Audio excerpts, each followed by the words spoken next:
Vietnam is about 10 years behind the U.S. I'm glad to be able to live in a country as great as ours, the U.S. of A.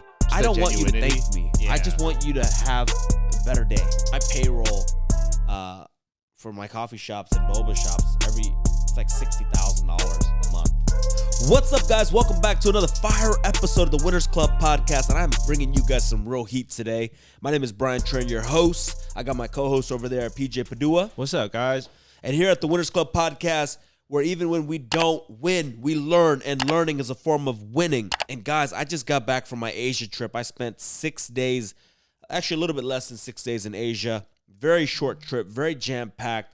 But man, did I learn a lot. And I wanted to jump on this podcast to kind of share with you guys some of the things that I've learned because it was invaluable, right? Number one, Vietnam, it was where I was at. And although it is improving, I haven't been back there since 2019. And over the last 4 years, the economy, well, you know what? I take that back. It wasn't the economy that boomed, but the development boomed. There's so many more towers. It's even though I think it's still classified as a third world country, it looks amazing, right? The vibe is unreal. But I would say that the economy isn't what it used to be, and they are hurting out there. Yeah. Why? Because during COVID, they also shut down, right? But unlike us, they did not get any government assistance. They didn't get any PPP. Yeah. No, EDD? Yeah. None of that. And so the people really suffered. Mm-hmm. A lot of the stores that I drove down and a lot of the stores that I used to go to are all closed. Mm-hmm. As I was talking with some of the people, they were really struggling. Damn. Where our market was booming, theirs was really just hurting very badly. Man. And a lot of them, when I was talking to them, they were like, dude, there's nothing we can do. We all left the city, the main city of Ho Chi Minh, and they went back to the countryside to be with their family, and really, there was really no work to do. Yeah, there was like nothing. I mean, it was nothing. So that's months of just no money, no income. Like, how are you supposed to live like that? It's crazy. Dude, can you imagine? Yeah, I don't even know. The government just tells you, hey, you can't work. Yeah. And how are you supposed to survive? So a lot of them, they had to leave the city. I mean, even over here in the U.S., it was bad enough just for them to close, like on top of giving us like EDD. But it was still a struggle. I couldn't imagine like nothing. It's basically like you're not allowed to make any money for who knows when. Yeah, and a lot of these people out there, they're not loaded. Yeah. It's third world country, so they're paycheck to paycheck. They're living on limited savings. So imagine trying to stretch what's already so thin.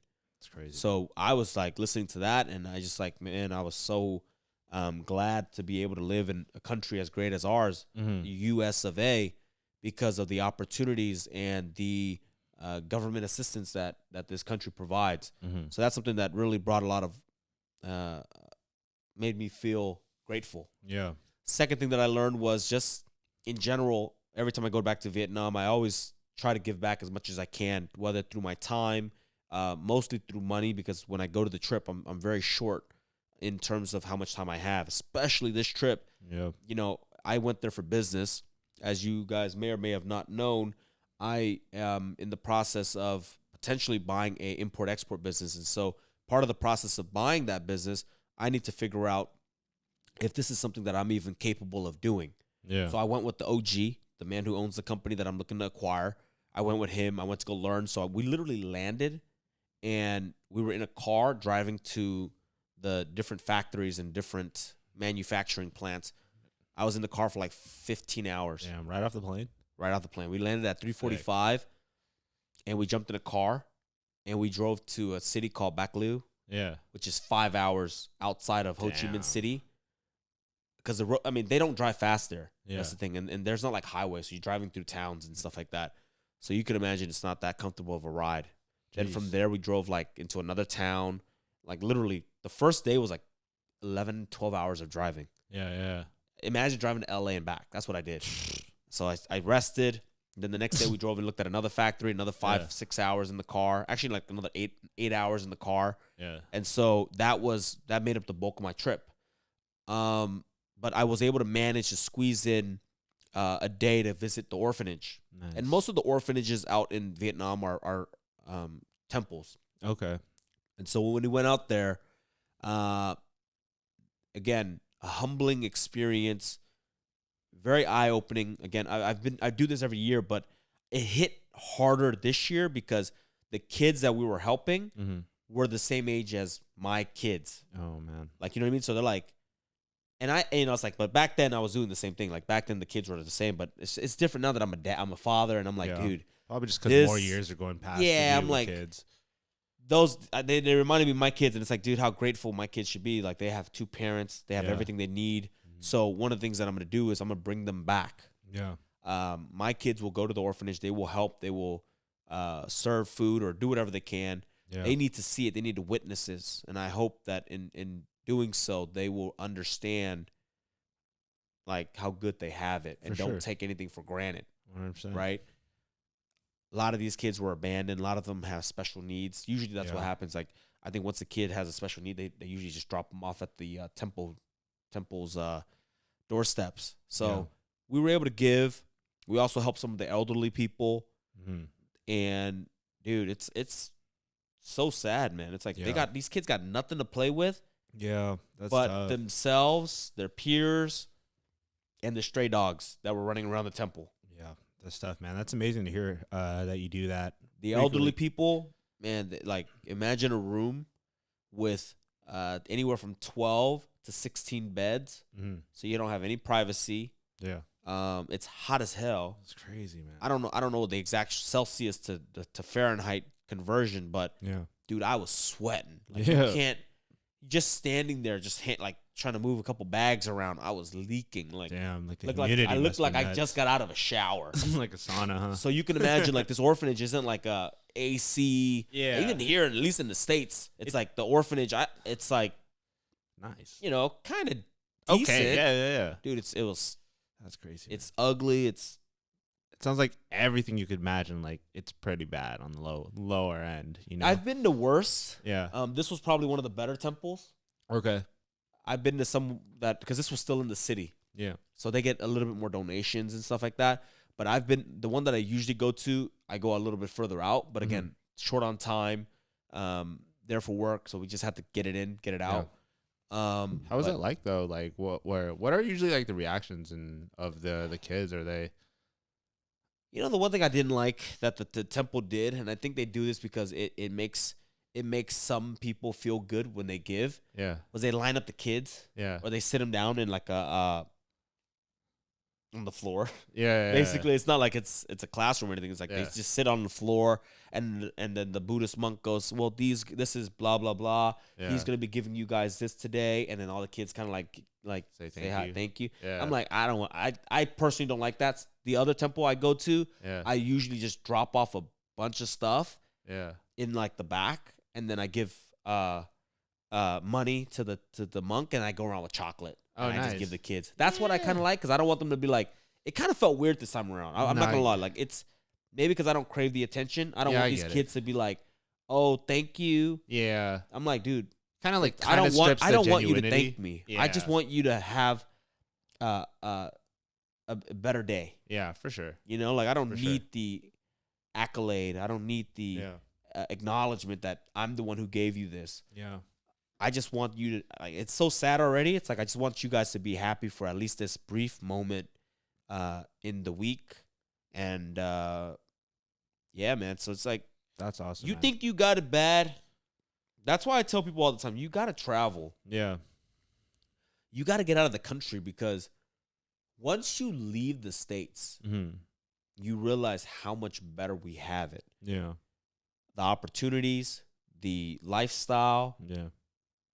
And you can argue certain things, but like that to me, when I looked at that, I was like, dude, I'm glad that I'm grateful that I grew up with 2 parents. Yeah. Even if you had 1 parent, bro. Yeah, for sure. These kids got nothing. Yeah. They have no one. Definitely. So that's what I learned. And there's a lot more, but does it help like motivate you? And 100%. Yeah. Like, because every year I go back, I try to give more. Yeah. Right.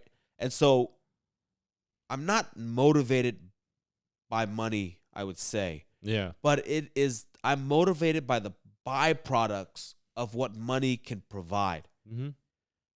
Like, I wouldn't be able to do this donation if I didn't make money. Yeah. I wouldn't be able to give without worrying if I didn't make money. Yeah. So it's like, I'm not materialistic. Yeah. I do have nice stuff, Mm-hmm. but you got to also remember, like, this stuff feels really good to give. Sure. Which leads me to my next lesson. If there's one thing you can take away from this podcast, it is to give more than you take from this life. Right? Mm-hmm. Give more than you take. Now, it doesn't necessarily mean money all the time. Yeah. It can mean give your time, give your knowledge, help someone, help more people. Yeah. And I think that's what our podcast and our YouTube and everything is what we're trying to preach, is that I'm going to give you guys the tools, the mindset, the knowledge to go out, be better, do better. And then along the way, we'll give some money. We'll build some schools. I think there's some cool stuff we can really do. Dude, give more. That would be dope, man. That would be sick time. I can't wait for the day. Enjoy life. You can still enjoy life and give. Yeah, yeah. And the best part is, when you give, you actually enjoy life more. Yeah. So, yeah. I think there's also a karmic effect that kind of adds to it as well. What do you think? I think so. And I think, like, hopefully by giving like this, it encourages people to want to give, too. Yeah, for sure. That's the thing, man. Dude, that was a good pod. Hey, I just want to hear more about your trip, though, man. Like, how'd that go? How did everything? Dude, there's a lot of money out there. Yeah. There's a lot of money out and everywhere, and there's opportunities everywhere. So, although America's great, Vietnam also has a lot of opportunities. Yeah. And I got to see and meet some people that came from nothing as well, and able to make it in a third world country. Yeah. These guys they're making it hard. That's crazy, right? Like one of the biggest distributor of, I'm gonna say durian. They also ship other goods, mangoes and all that stuff. But she started from a shack. Damn. Yeah, and her factory today is like, I don't know. They go by hectares. I don't know. It's massive, dude. It's like it's a big deal, like and it looks legit. Yeah. Airport. It's like a massive, little hangar. Dude. It's huge. That's crazy. So there's that. I got to just kind of see, like, you can make money doing the most craziest stuff. Yeah. And so I got to meet, obviously, hear her story, talk about the pricing. Yeah. And then I got to see the person I come with kind of negotiate, run through the numbers. Yeah. Like, okay, that number won't work. Yeah. Nice. And then he explained why. Does it look like you're something you want to do? Maybe. We'll see. It's all gonna come down to the acquisition price now. Nice. Yeah. Dude, that's exciting, bro. So we're gonna do that. What else did I learn, man? Like connections. A lot of connections were made. Yeah. Vietnam's cool because there's less rules. Yeah. Cool. And so with less rules comes, and again, it's good and it's bad. For sure. It's good because sometimes when it makes business easier, but also at the same time, because there's no rules, you can easily be wiped out. Yeah. That was something I learned as well. Like if you want to open a restaurant, yeah, shit, you pay like a fee and you're done. Oh, that's dope. Yeah, it's fast. That's cool. And you can open.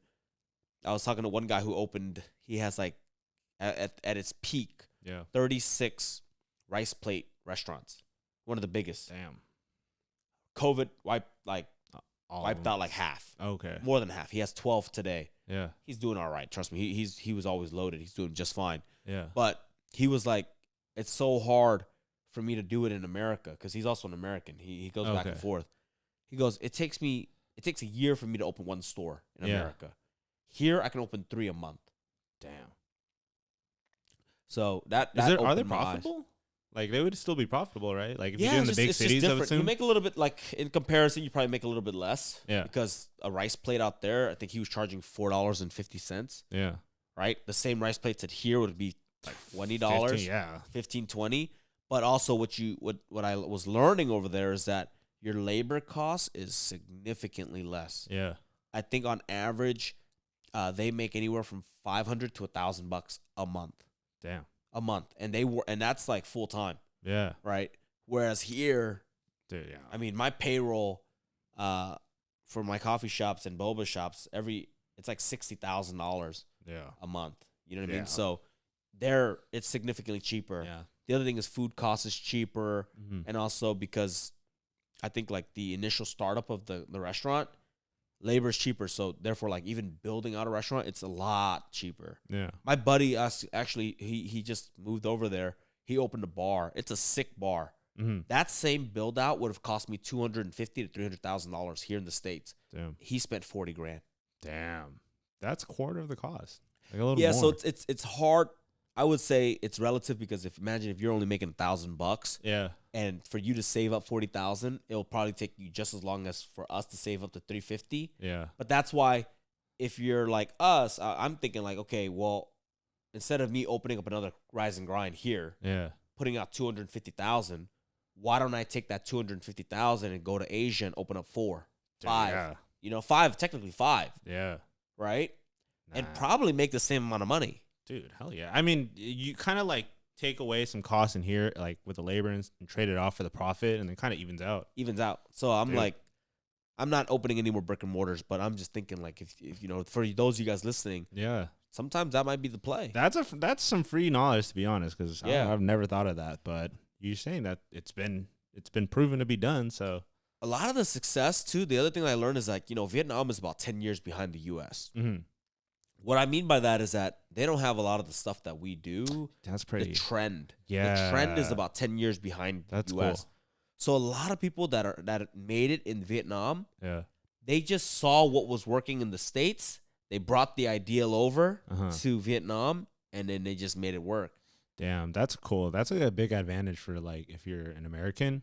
Yeah. If you want to start a business, you'd be like, oh, cool. Like they haven't done mochi donuts or something. Just like Random. that's yeah. just an example, you know. Like But- Boba took off. You know Yeah. what I mean? Like that's old now. It's like that trend's too late. But like whatever else. Yeah. Like for example, Uber. Uber was first, right? Oh yeah. They don't even use Uber over there. They use a company called Grab.